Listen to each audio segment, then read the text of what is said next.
Hello and welcome back to On Volume 6. Currently, we're roaming through the editor's introduction of the Portable Jung.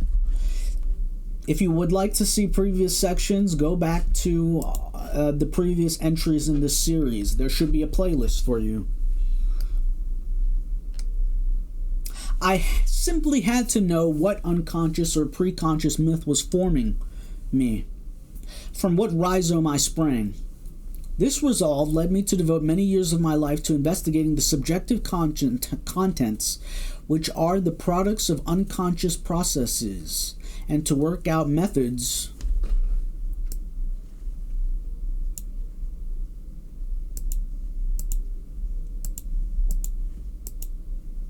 which would enable us, or at any rate help us, to explore the manifestations of the unconscious.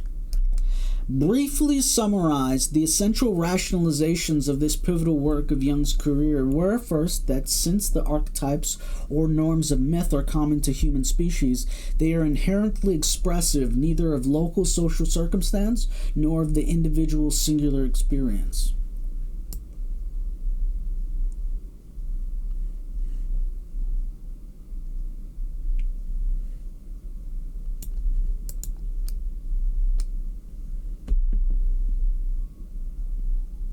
Okay, so let's highlight this.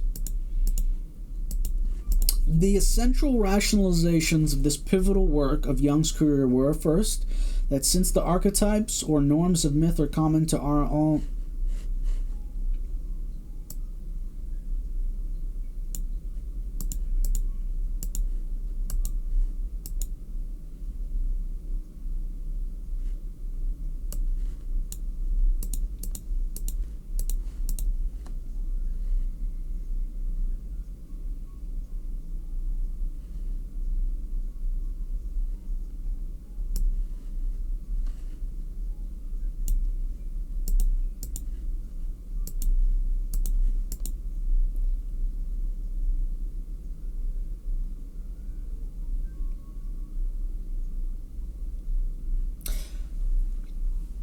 Okay, I'm getting fatigued.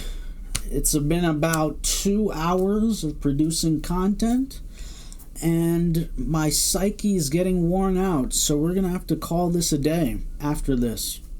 Briefly summarized, the essential rationalizations of this pivotal work of Jung's career were, first, that since the archetypes or norms of myth are common to human species, they are inherently expressive neither of local social circumstance nor of the individual's singular experience, but of common human needs, instincts, and potentials. Second, that the traditions of any specific folk, local circumstance will have provided the imagery through the archetypal themes are displayed in supporting myths of the culture.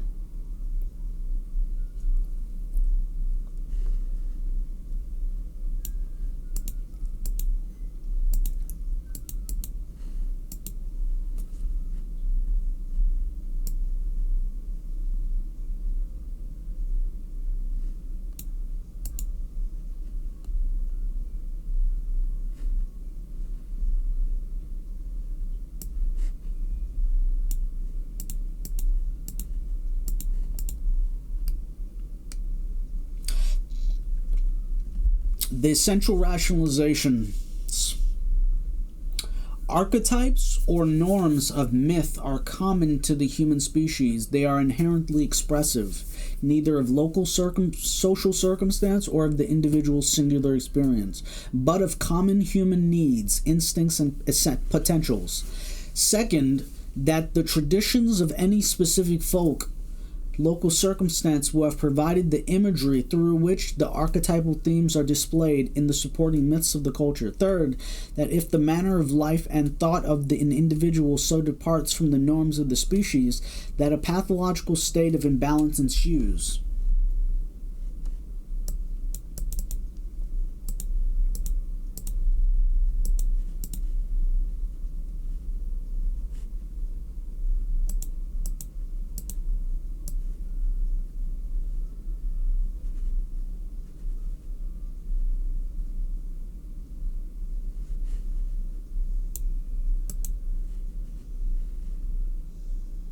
that a pathological state of imbalance ensues, of neurosis or psychosis, dreams and fantasies analogous to fragmented myths will appear.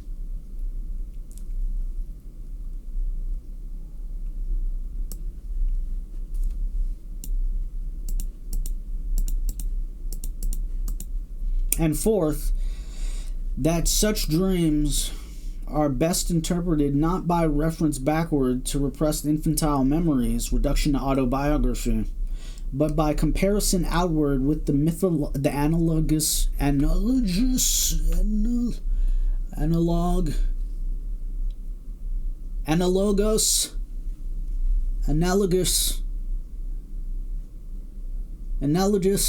analogous mythic forms.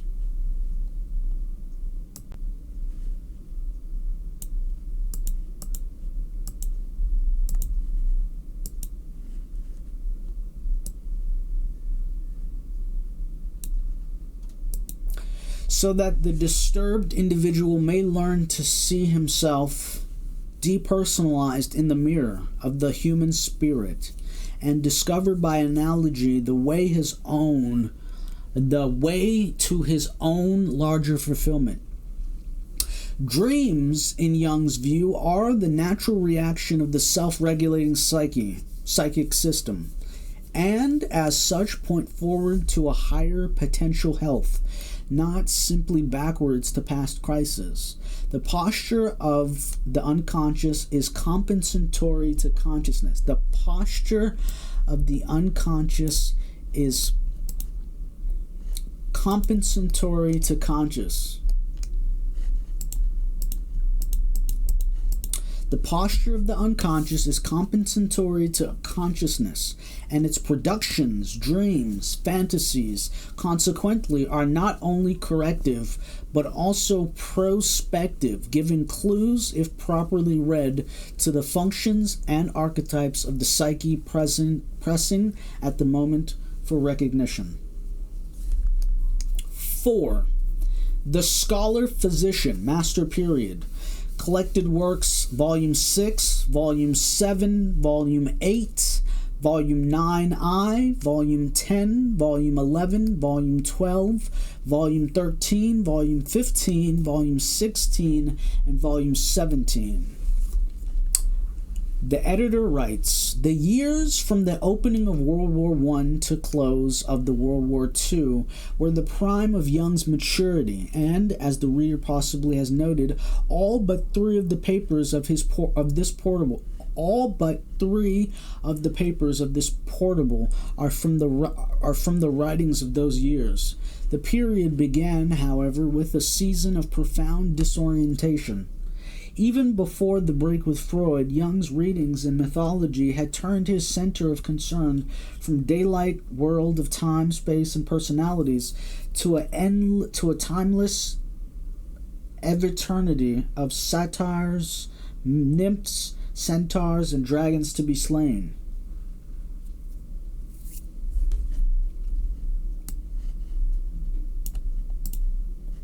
Jung's readings in mythology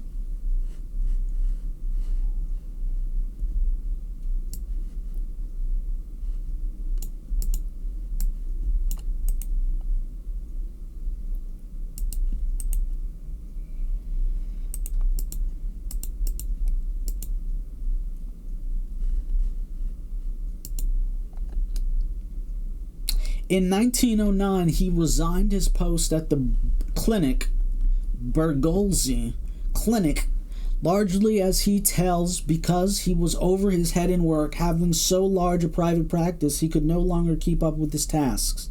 Then, when he had renounced Freud's dogma, the whole psychoanalytic community turned against him, launching even a paranoid campaign of character assassination.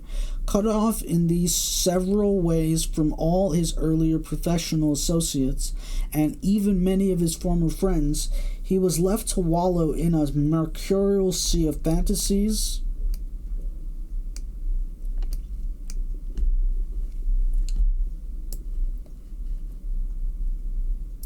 and mythologies. his patient's dreams and his own.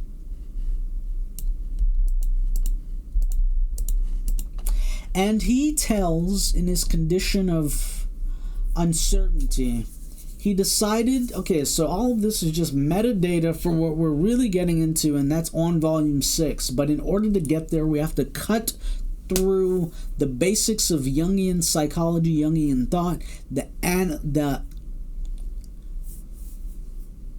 analytical psychology.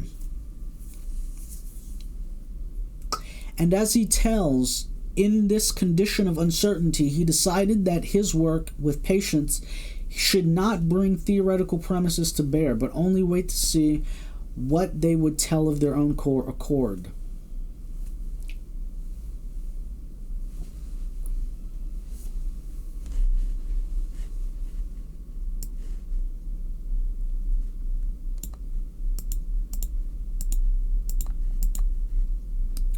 They spontaneously recounted dreams, and he would ask, simply, what occurs to you in connection with that? Or how do you mean that? Where did it come from? What do you think about it? Leaving everything open to chance. In his own fantasizing, he was being reminded, meanwhile, that in childhood he had enjoyed building blocks and had gone on to constructing little towns and castles of stone and mud. Accordingly, he decided to try going back to that childhood game, and what he presently found was that it was releasing in him streams of fantasy, which he soon began to record. Next, he began embellishing his chronicle of these fantasies with ornamental designs, which soon led to a larger pictorial figurations,